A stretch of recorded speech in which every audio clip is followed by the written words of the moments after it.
បរោះម្នាក់ហ្នឹងកំពុងតែអង្គុយយំស្រាប់ពេលធ្លាក់លុយមកដល់មក$10000ចង់បាយក្បាលហើយគាត់ហ្នឹងក៏បានឆ្ងល់ខ្លាំងមែនទែនលុយធ្លាក់មកពីណាដល់ពេលគាត់ងើបឡើងទៅមើលទៅឃើញប្រហោងមួយដល់ពេលគាត់ក៏បានទម្លុះប្រហោងហ្នឹងមើលតែម្ដងស្រាប់បានហែកមកម៉ាយអើយអញ្ចឹងtiềnហ្នឹងគឺថាសតតែលុយទាំងអស់ហើយលុយហ្នឹងគឺស្របទៅចូល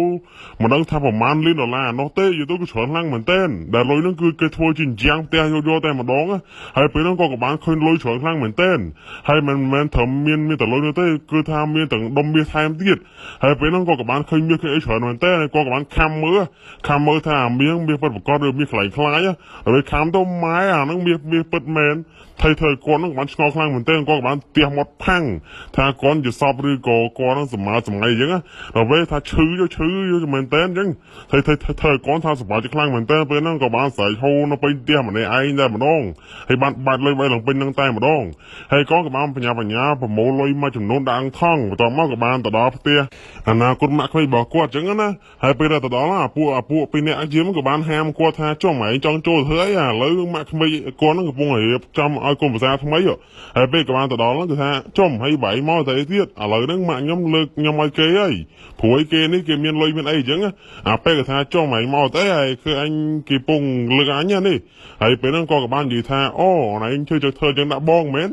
បងខំមកលុយរកកាច់ចឹងមកបងឯងទៅយកគេចឹងមែនហើយពេលនោះអាពេលនោះក៏បានបោកកែវអីណាជួយឯងចង់មែនឆ្លើយមែនឯងមានប្រមាណឯងចង់មែនហើយពេលលុយក៏បាន3ខោឡើងពេញហ្នឹងតែថាពូនោះឃើញលុយច្រើនមែនតើពូនោះក៏បានថាជួយអាពេលបានលុយមកបណ្ណាច្រើនមែនពេលនោះអាពូនោះក៏បានភ្ញាក់ផ្អើលខ្លាំងមែនតើថាអូមានលុយមិនអីច្រើនឡើងពេញហ្នឹងវិញអាពេលនេះវិញហើយបន្ទាប់មកពូគេក៏បានភ្ញាក់ផ្អើលឆ្ងល់ខ្លាំងមែនតើហើយកញ្ញាសស្អាតហ្នឹងបានឃើញក៏បានភ្ញាក់ផ្អើលថាចំបាយបានលុយមកបណ្ណាច្រើនមែនអាពូហ្នឹងប្រមូលលុយឡើងពេញហ្នឹងសូម្បីតែអាប៉ែមួយដែលរុញមិញក៏បានប្រមូលលុយនោះដែរហើយពេលហ្នឹងក៏បាននិយាយថាអីទេអូនឯងទៅយកគេចុះបងខ្វល់ទេអីទេអូនព្រោះអីបងមានប្រពន្ធដែរបងមិនទៅចាញ់អូនឯងទេហើយពេលធ្វើនាងគឺថាស្ដាយក្រោយខ្លាំងមែនតើថាអូមិនគួរណាចោលដុំពេជ្រទៅយកដុំថ្មនោះទេ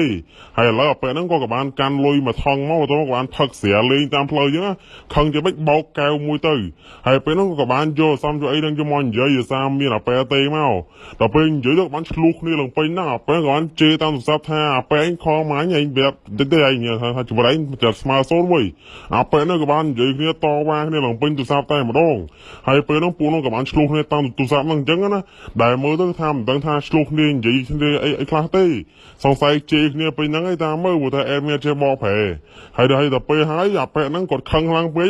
ក៏បានកាន់លុយមកថងមកជាម៉ូតូកូនទាមកហើយតមកក៏បានកាន់លុយនឹងមកឈរនៅមើលមុខអាគារហ្នឹងតែម្ដងអាពេលដែលខំមកគាត់មិញហ្នឹងគឺធ្វើការនៅក្នុងអាគារទៅមុខគាត់មួយហ្នឹងអញ្ចឹងហើយគាត់ហ្នឹងក៏បានឃើញអាផ្លាកមួយដែលគេហៅមកហ្នឹងក៏បានឃើញថាលេខទូរស័ព្ទហ្នឹងគឺជាលេខទូរស័ព្ទម្ចាស់ក្រុមហ៊ុនហ្នឹងតែម្ដងហើយពេលហ្នឹងក៏បានបញ្ញាថាអត់អីអាលុយប៉ុណ្ណឹងចំណាយលុយប៉ុណ្ណឹងទិញអាគារហ្នឹងយកមកទិញក្រុមហ៊ុនទាំងមូលហ្នឹងយកមកខឹងចិត្តមិញហ្នឹងវាទេមកស្ដីឲ្យអញ្ចឹងណាហើយពេលហ្នឹងក៏បានយកអាដកទូរស័ព្ទរបស់គាត់យកមកបដ ாய் ទៅដកទូរស័ព្ទរបស់គាត់យកមកខលតាមលេខហ្នឹងបដ ாய் ទៅខលទៅអាឡូបងខ្ញុំមកចង់ទិញក្រុមហ៊ុនវាយអញ្ចឹងអាពេលចុះមកចាប់ដៃមួយហើយបន្ទាប់មកពួកគេក៏បានថាអីបងតើឡើងទៅមើលបងតើឡើងទៅមើលអញ្ជើញទៅមើលហើយពួកគេក៏បានចាប់ដើមផ្ដិតមេដៃផ្ដិតអីអញ្ចឹងទៅកិច្ចសន្យាទិញលក់អីចឹងណាហើយពេលហ្នឹងក៏បានផ្ដិតមេដៃឡើងពេញហ្នឹងតែម្ដងក្រហមថ្លែតហើយពួកគេក៏បានចាប់ដៃភាសាការរីឥឡូវថាក្រុមហ៊ុនហ្នឹងបានលក់ពេលបានសម្រេចទេបាទហើយពេលក៏បាននិយាយថាអរគុណបងស្វាគមន៍សម្រាប់ការមកកាន់ក្រុមហ៊ុនថ្មីហើយពេលហ្នឹងពួកគេក៏បាននិយាយថាឥឡូវខ្ញុំឡើងជា CEO CEO គុណភាព CEO ធម្មតាអញ្ចឹងទៅ CEO អញ្ចឹងណាហើយពេលហ្នឹងអាពេលនេះកំពុងតែនេះចង់លូកលាន់ជាមួយនឹងបុគ្គលិកនារីម្នាក់នេះហើយដល់ពេលថាមេយើងក៏បានចូលមកថាចង់មកចុះធ្វើអីហើយបុគ្គលិកឯងក៏ប្រុសព្រៀនមកឯងចង់ប៉ះពាល់បុគ្គលិកឯងក៏អាម៉េចរកឯងថោកមកហើយពេលហ្នឹងពួកគេក៏បានឌឺដងគ្នាឡើងអញ្ចឹងអាពេលថាចុះឯងមានតំណែងស្អីគេបែរមកថាអញហ្នឹងចុះអានេះវិញ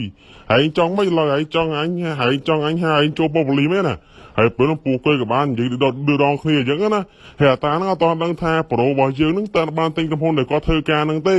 ហើយពួកគេក៏បានឆ្លោះគ្នាឡើងពេញហ្នឹងតែម្ដងហើយអាតាក៏បានសើចថាអាមួយនេះឯងឆ្លើយអ្វី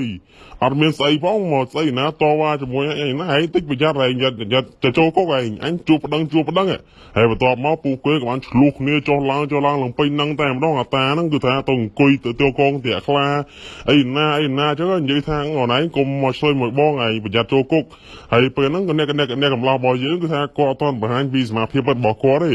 អ្នកកំឡោះក៏បាននិយាយថាធម្មតាថាប្រូឯងធ្វើអញ្ចឹងប្រូឯងគឺថាមិនសមជាអ្នកធ្វើការក្នុងក្រុមហ៊ុនមួយហ្នឹងទេ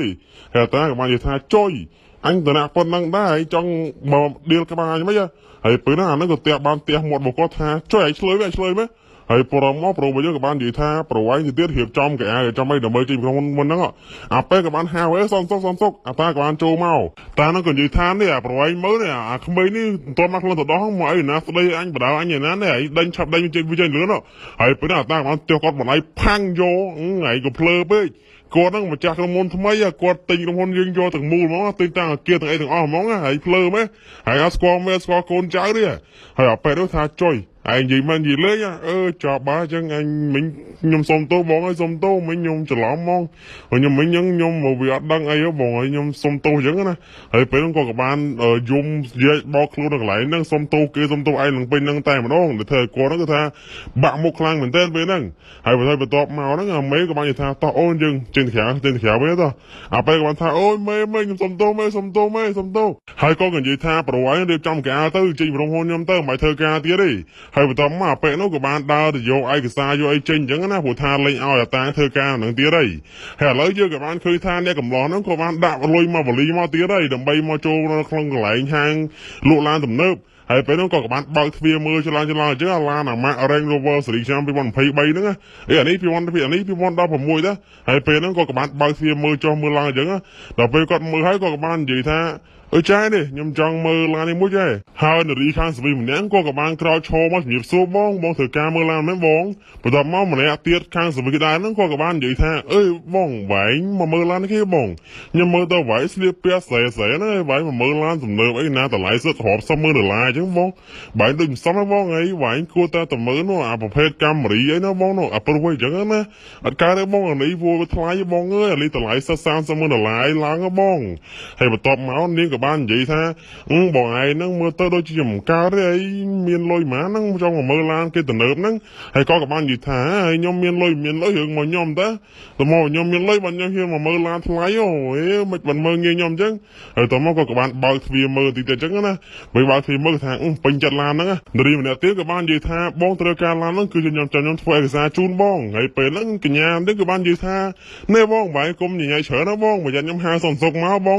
ហើយនារីស្វីម្នាក់នេះក៏បាននិយាយថានេះអូនគាត់ជាភ្ញៀវរបស់យើងអូនណៃមិនធ្វើអញ្ចឹងអូនហើយប្រទេសហ្នឹងក៏បាននិយាយថានិយាយអីវាយមើលកៅគាត់មើលគាត់ស្រែហ្នឹងហើយមកមើលឡានតម្លៃទៅរាប់$10,000ហើយពេលក៏បាននិយាយថាគាត់គ្មានលុយទិញទេអណាញ់គុំទៅចំណាយពេលមកគាត់អីចឹងអាពេលក៏បាននិយាយថាចុយមើលងាយអញមែមានលុយបានគេមកមើលថាគេមិនមានលុយគេមិនមកមើលទេមិនក៏មើលងាយគេម៉េះហើយពេលហ្នឹងពូគេហ្នឹងក៏បាននិយាយឌឺដងគ្នាឡើងពេញហ្នឹងតែម្ដងកញ្ញាម្នាក់ហ្នឹងគាត់ដឹងថាគាត់អ្នកលក់ឡានប៉ុន្តែគាត់ធ្វើចរិតអីចឹងឯងហើយកញ្ញាក៏បាននិយាយថានេះអនឯងគុំចំណាយthêmពេលមកគាត់ប្រយោជន៍ហើយពេលក៏បាននិយាយថានេះបងឯងមកមើលបរោះម្នាក់នេះមកមើលឡានមកអីណាមានលុយមានអីក្នុងខ្លួនហ្នឹងអាពេលក៏បានដើរមកក៏បាននិយាយថាអូនអនឯងមានរឿងអីមែនអូនក៏បាននិយាយថានេះបែរមើលកៅគាត់មកស្រែមកមើលឡានអីណាហើយពេលអាពេលក៏បាននិយាយថាខ្ញុំត្រូវការទិញឡានមកត្រូវការទិញឡានអាពេលហ្នឹងក៏បានសួរបែរមានលុយអត់អាពេលនេះអត់គិតអីច្រើនទេក៏បានតលេអាកាបូបលុយហ្នឹងប៉ាំងយកតែម្ដងលុយសិតទៅរាប់$10,000កន្លែងហ្នឹងធ្វើឲ្យកញ្ញារបស់យើងហ្នឹងគឺថាភ្ញាក់ព្រឺតែម្ដងបាទហើយវីដេអូរបស់យើងចោលតែប៉ុណ្្នឹងចាំជួបគ្នានៅវីដេអូក្រោយបាយបាទមិនដែរកញ្ញាអន់ចង់អត់ចឹងបានគេថាមនុស្សក៏មើលងាយឆ្កែ